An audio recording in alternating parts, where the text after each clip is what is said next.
Hi everyone, welcome to another episode of the Transitions Collective. I'm your host, Mary Clavier. This week I'm speaking with Alexis Mera Damen of the brand Alexis Mera. It's a clothing brand and a platform that celebrates women through stories, photography, and custom t-shirts designed in collaboration with trailblazing ladies. Alexis really opens up about what it's like to have a fashion line and then pivot your business, and how discovering more things about yourself can help you on your path and in your journey. So tune in and I hope you enjoy. Hi, Alexis. Welcome to the show. Hi, thanks for having me. Thanks for joining. I'm so excited to talk to you more about your journey and your businesses so far. Yes. So in order to get started, would you mind telling us a little bit about yourself and your background? Yes, sure. So my name's Alexis Mera Damen. I am from New York State. I moved to New York City for college. I went to FIT. That was a while ago. But I've stayed here since. And I worked in the fashion industry for about 8 or 9 years before I decided to launch my own brand, which is called Alexis Mera. Alexis is my first name, Mera is my middle name.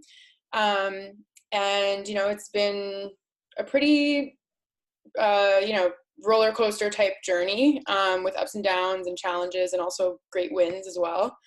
And I've recently gone through sort of a rebrand with my line, which I think I can tell you a little bit more about later on. But in addition to having my line, I'm also a photographer, I'm a writer, a Jill of all trades, I like to say. I think starting your own business sort of makes you be super resourceful, and you just kind of have to figure out how to do it. Otherwise, it's just not going to happen. Right. So, yeah, that's kind of where I'm at right now. I totally agree with that. Okay, thanks. And I know that was a general question. We're going to get into details of all of your different things. Yes. So we'll do a little more background and then talk through your pivot again. Yeah, sure. Also, because I think that's so interesting. So out of FIT, did you know you wanted to build your own fashion and clothing line? And can you tell us a little bit about that first business that you had? Yeah, sure. So it's actually really funny because initially when I went to FIT, I went as an interior design major. I actually had no plan whatsoever of even working in fashion. I always liked the more creative design type industries. So I started like that. After like one semester, I was like, I don't think this is for me. It's not really what I expected. So I started taking a few classes in one of their majors called Fashion Merchandising Management, which is more of like the business and like product development side of working in the fashion industry. It's not design. So I did that, started taking those classes, and I liked it. So I decided to enroll in the Fashion Merchandising Management major there. And that's sort of when I started exploring more of the fashion industry and working in fashion. It wasn't like I was growing up as a kid and saying, one day I'm going to be this fashion designer. And, I don't even really consider myself that now, actually. I just consider myself an entrepreneur.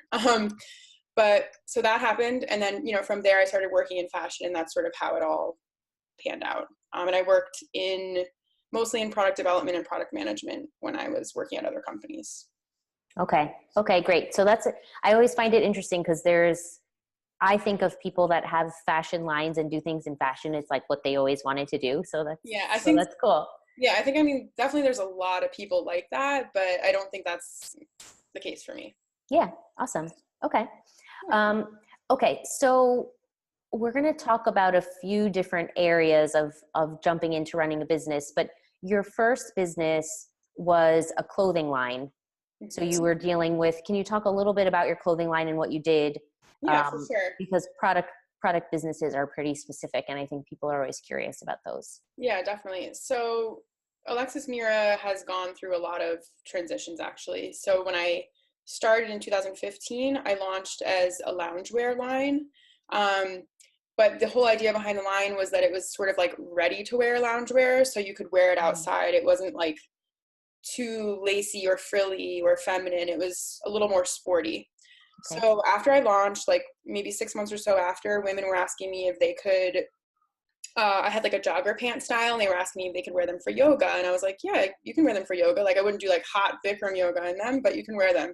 And then that's kind of the moment where I was like, okay, I need to tap into that market a little bit more because that's like the customer that's coming to me. So from there it evolved and I started adding more of like the true activewear pieces, like the leggings and the sports bras and that sort of thing.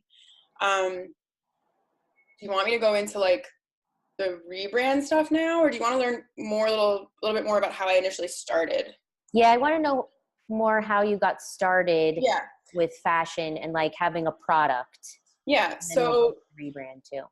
yeah. So as I mentioned before, I worked primarily in product development. So as a product developer, or also known as like a product manager or brand manager, I was really the one that was sort of owned whatever brand within, the company that I worked at. I was the one who was sort of managing that product. So I was the one spinning the wheel. I worked with design, I worked with sales, production, fabric development, and I had to basically make that product come to life by partnering with all the other people. So all of that experience that I had was really handy in starting my line because the product part was like, I was like, I know how to do this. I have factory contacts. I have fabric like I knew exactly what I needed to do. The part that was like the most challenging and like the steepest learning curve for sure was all the marketing. So when I launched, like I hadn't really even used Instagram before personally. Like I wasn't a big social media person. Like I barely ever posted. I barely looked at Facebook, and now I'm like, on there all the time because when you have a company, you kind of you have to put yourself out there. And I think that was really challenging in the beginning to be like, here I am, like, this is my stuff. But yeah, so the product part was not as much of a learning curve, obviously, as the marketing. And then for the sales part, I did a lot of wholesale. So that was also something that I hadn't done that directly in a job. Like that wasn't my direct role, but I was very involved in the process. So I kind of knew how that worked. But definitely making those contacts and following up and emails and calls and all that, that's challenging for sure. Yeah. So where did you go? I think a lot of entrepreneurs struggle, or even people that want to start a business are in the very early stages. They struggle with, they think, oh, I don't know how to do that. And they might stop, but for you, even with the example of like wholesale, you didn't know how to do it, but you also figured it out. Yeah. So how do you go about doing that? Or do you have any tips around that of how you're resourceful on things? Yeah. Honestly, like, I think you just have to start. Like, I know a lot of people say that, but I'm really like a learn by doing type person. Because even when I think about when I was in school and like studying and all that stuff, like I learned something, I graduated college and all that, but like, I don't know, there's something about the act of actually doing it that you just kind of have to figure it out. Like if I look back to going back more towards like marketing, not sales, but like if I look back to like the first email newsletter I sent, I'm like, oh my God, what was I thinking? So you learn. And then from there, you iterate on what you're doing. Just do it. And I tend to get, when there's something new, like I really like to learn new things. So I think that's why having a business it keeps me so engaged. Like when I have a job at another company, not that this is the case for every company, but like you're kind of, you feel like you're doing one thing, you're doing that one thing over and over, and you're learning, but it's a different way of learning, a different type of learning. So yes, I completely agree. And you're like responsible then for what you're doing. So you're, your company is going to work or not work because of what you're doing. So totally.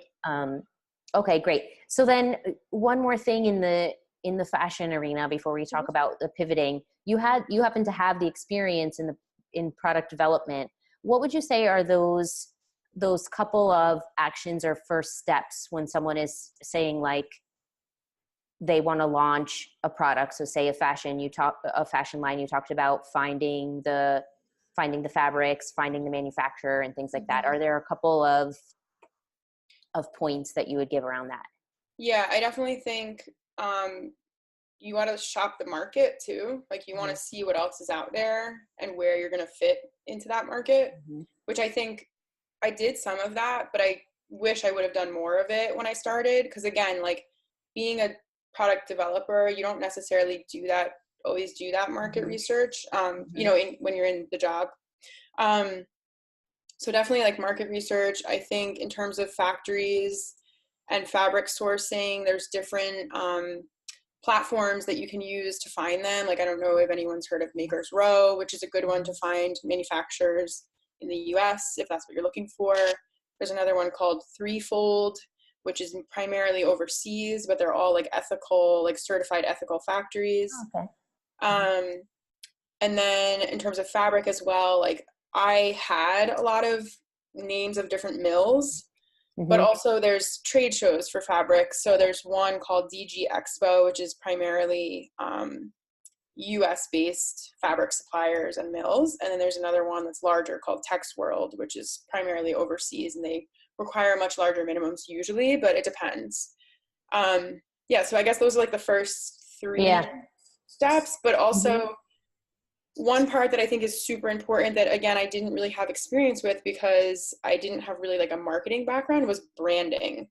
So like branding is so important. And I think for someone coming from like my type of background who didn't really have much of a hand in the marketing part of things, that was really challenging.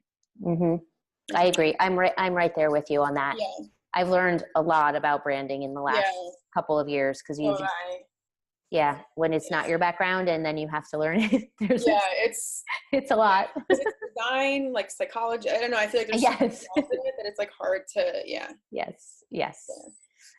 Okay, great. So let's talk about your transition and your pivot a little bit. Can you go into what it looked like when you were deciding to pivot and how you came to that decision? Yeah. So, okay, well, it's kind of like a long-ish journey, but I want to say about maybe last like July, not July 2018, July 2017. Okay. July, August, I was starting to feel a little bit like, what am I doing? I'm not really sure. I had sort of had a big life change too. My husband started working in Seattle, so we were kind of back and forth. And I think, when you change your perspective, you're like, what am I doing?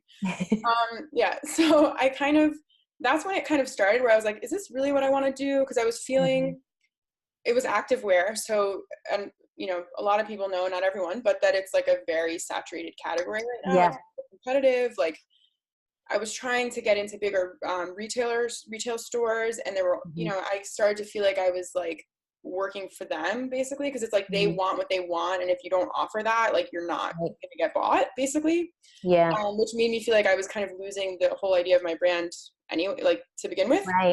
Right. So it kind of started there. And it's really hard to let go of something like that after you've put so much work into it. So for a while, I want to say, almost a year, I was sort of flip-flopping between like, what, should I do this? Should I not? And I even got a full-time job and was doing it on the side for a while, for like 6 months. So do it, not do it, back and forth. And then finally by June of this year, which is not that long ago, maybe 4 or 5 months, I was like, you know what? I need to cut the cord. So I was finally like, I'm officially taking a break. I'm not investing time or money in this. Like, my website's up, my social media is up, but like, I'm not doing anything. So from there, I started to like freelance and consult, doing things related to the things that I did with my business. So like photography, I started writing for Shopify, things more like that, maybe helping people who have a small business and sort of kind of advising a little bit, just from my experience. So from there, and then, and as part of the photography part, and because I wanted to keep my creative juices going, I started a project called All Natural Project, which was really just a passion project, where I was photographing different women in like their natural state. They could wear a little makeup if they want, but I was like, try to be like as natural as possible, in natural light, no Photoshop.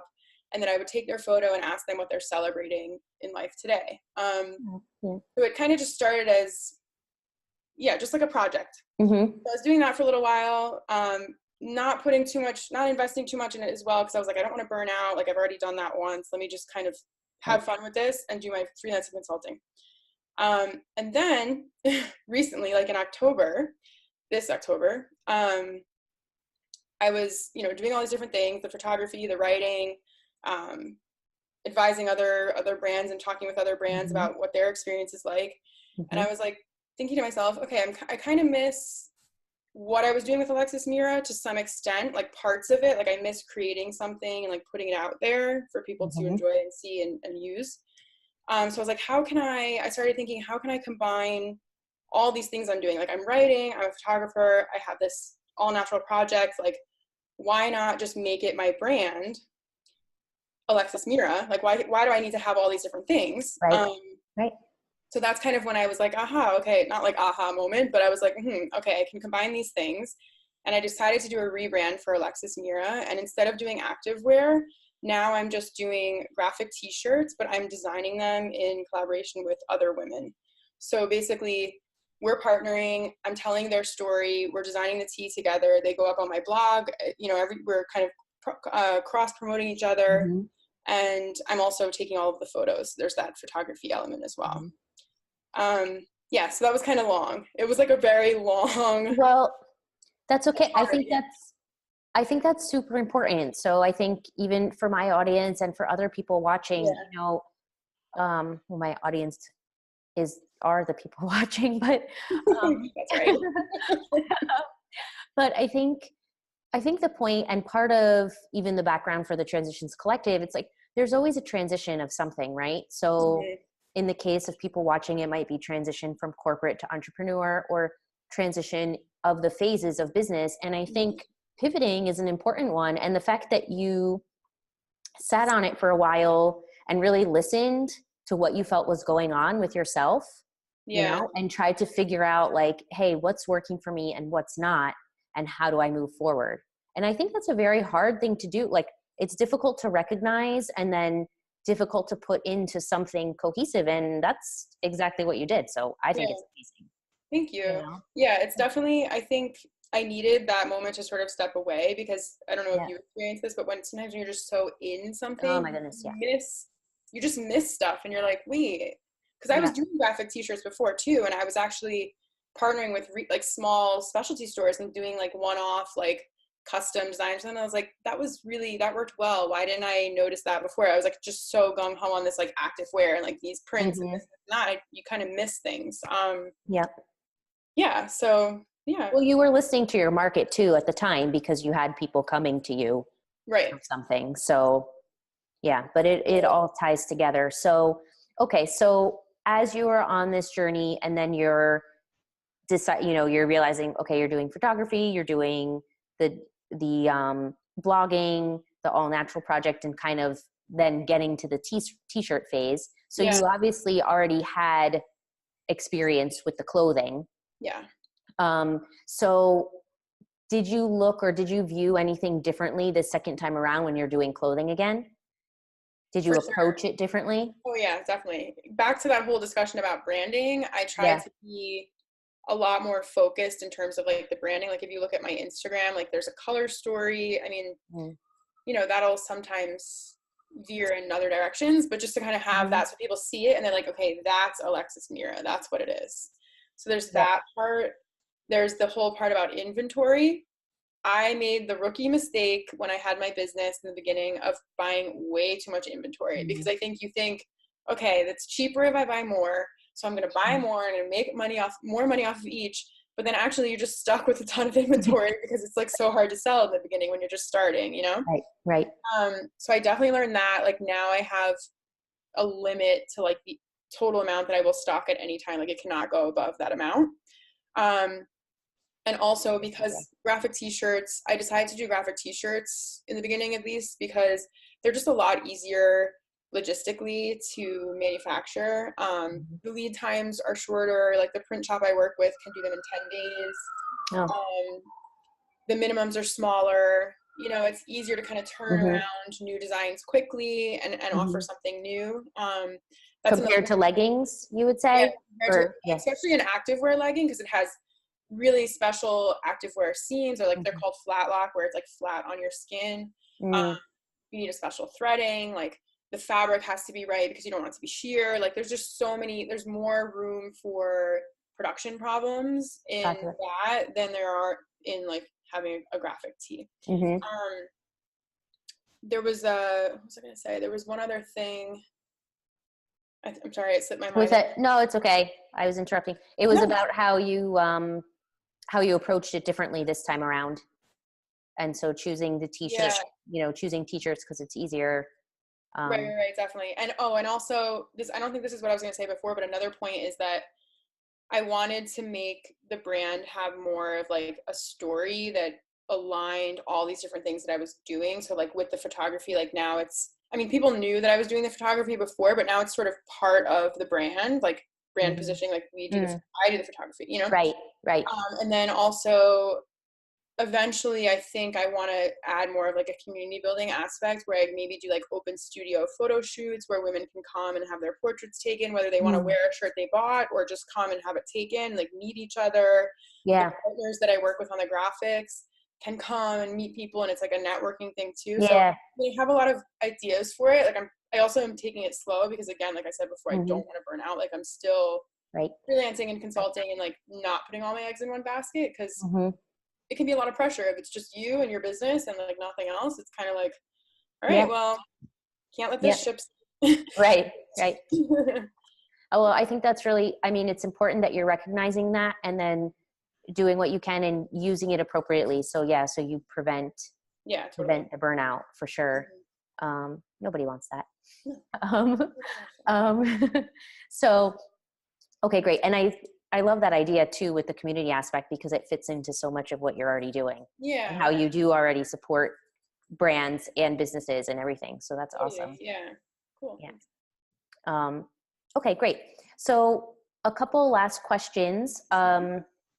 In terms of, so what you've done so far and you have your plans going forward, what advice would you give, and you've weaved things in throughout, but what advice would you give for someone that's in this transitional period of debating if they change how they go forward, I definitely think one thing is give yourself time to like explore. So I think initially when I first decided to take a break, I was like, oh my God, what am I going to do? Like, I've just been doing this like 12 hours a day for the past like 3 years. Like, what am I going to do with my life? So actually initially I was supposed to take like a break sort of, and it lasted for like 2 weeks because I just couldn't stand like not doing anything. Yeah.